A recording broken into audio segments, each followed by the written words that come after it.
Assalamualaikum warahmatullahi wabarakatuh. Waalaikumsalam. Saya duduk apa berdiri bagusnya? Kalau Pak Bintang berdiri, orang tua, saya duduk, ya. kayaknya lucu ya. Berdiri aja, Pak. Berdiri ya? Ya. Ini Bang ya? Berdiri tepat. Nah. Iya, iya. Yang saya hormati, yang saya cintai dan saya banggakan seluruh yang hadir di tempat ini. Tidak usah saya sebutkan satu persatu karena waktunya akan panjang. Langsung saja, tidak perlu juga memperkenalkan diri. Tidak perlu ya? Nggak usah. Hebat. Udah viral. Bapak Ibu sekalian, saya kemarin mendapatkan undangan untuk ikut hadir di acara diskusi ini. Lalu begitu saya datang, melihat temanya adalah negara keluarga Presiden Jokowi. Menarik, dan saya anggap ini temanya cukup unik, ya.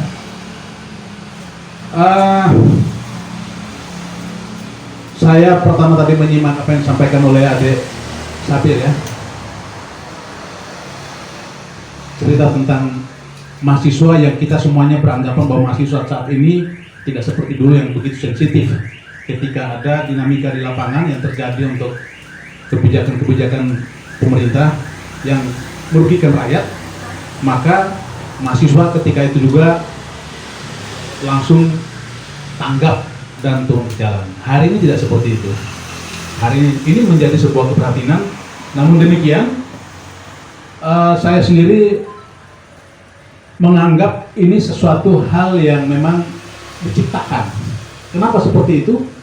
Sejak adanya pandemi COVID, mahasiswa ini tidak pernah ke kampus. Sama dengan anak-anak sekolah, anak-anak kita yang sekolah tidak pernah datang ke sekolah. Dia lulus SD, lulus SMP, lulus SMA, sampai menamatkan kuliahnya pun tidak saling ketemu. Gitu Bang ya?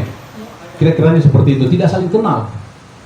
Nah, yang kedua, dengan kemajuan teknologi yang sekarang, memang cara mereka untuk cuci otaknya anak bangsa kita dicuci otaknya dengan berbagai macam permainan online.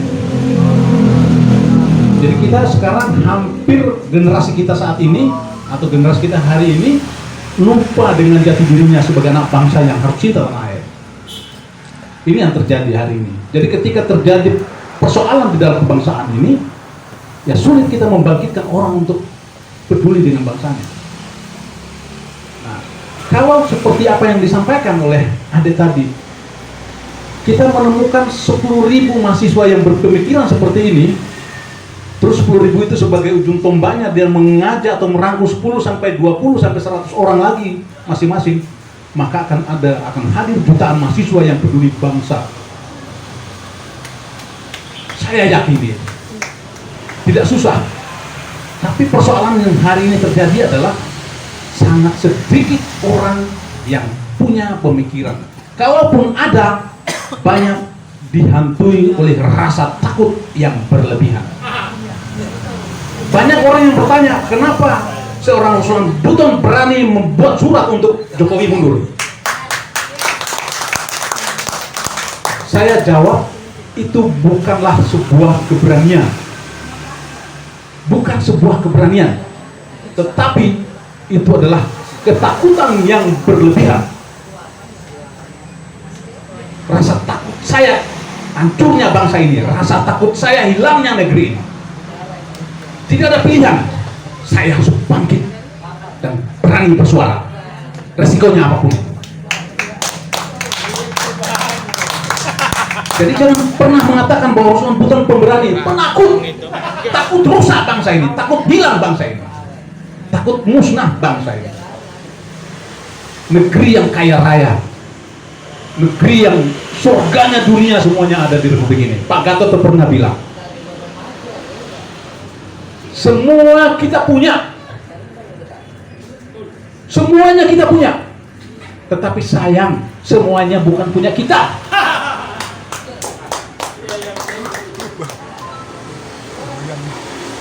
Ini bahasa yang sederhana tetapi maknanya sangat dalam.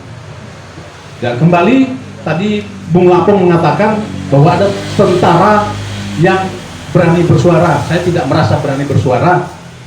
Kalau Junior Tumilaar hebat, berani mengorbankan pangkat bintangnya demi menyuarakan kebenaran. Kalau saya 2017 saya masih berdinas aktif. Itu awal pertama saya membangkang kebijakan pemerintah. Kenapa?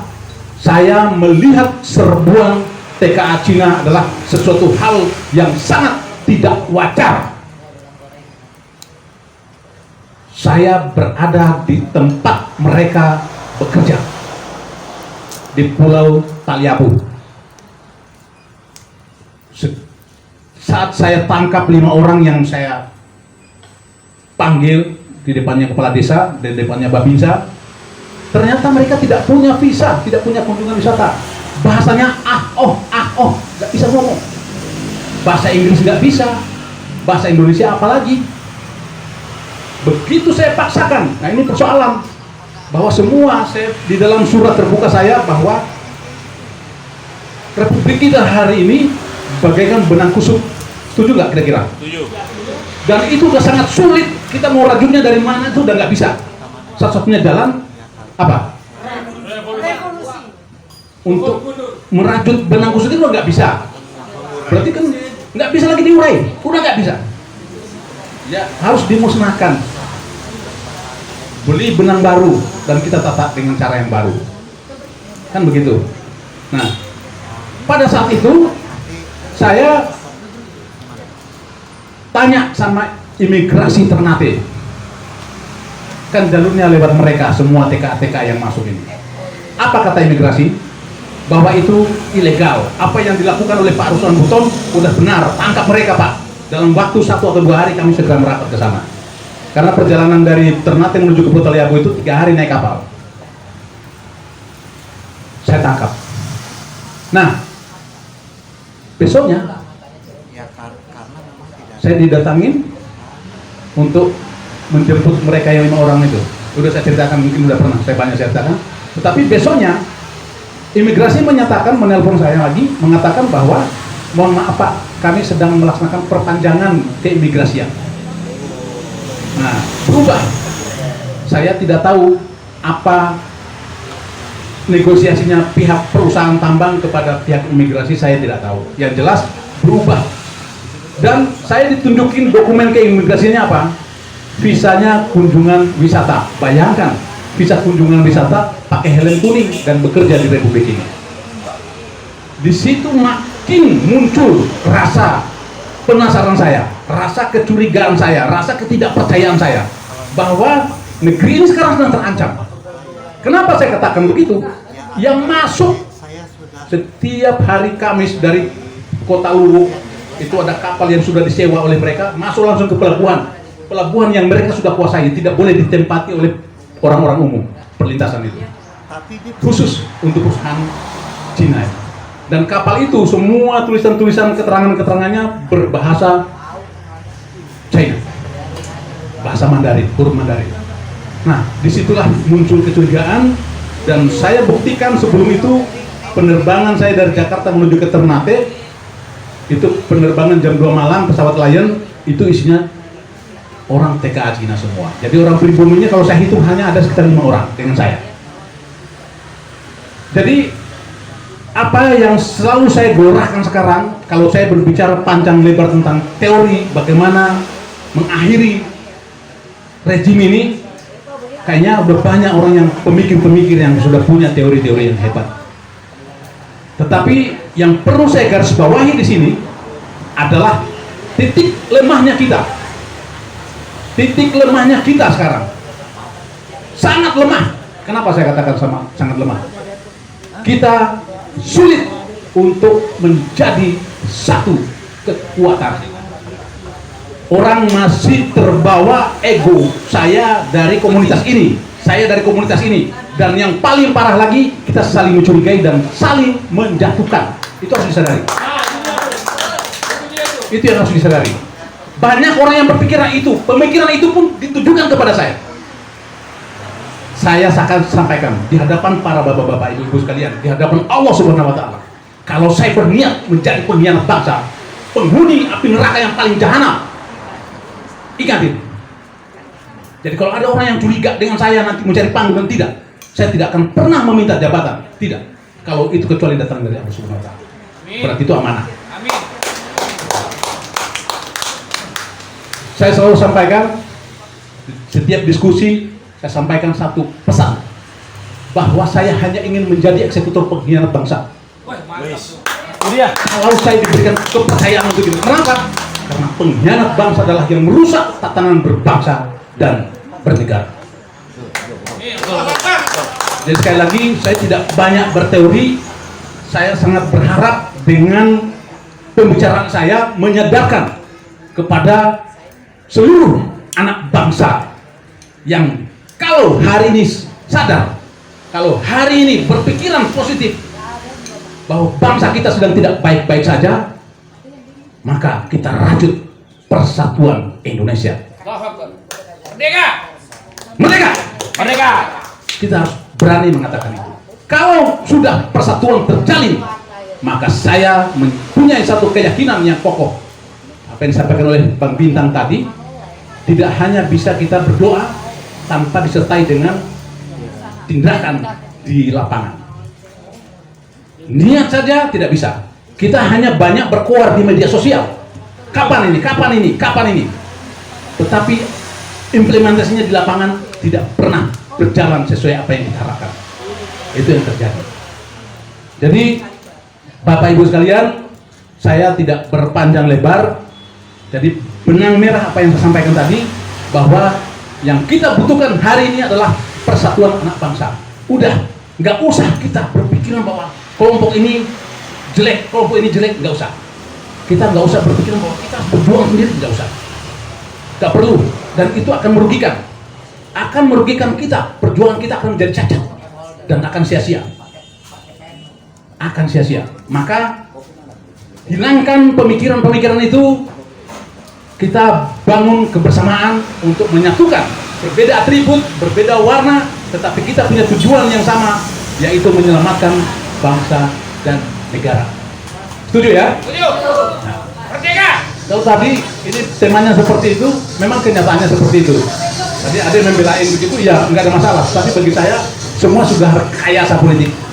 Dan satu hal yang perlu digarisbawahi, bahwa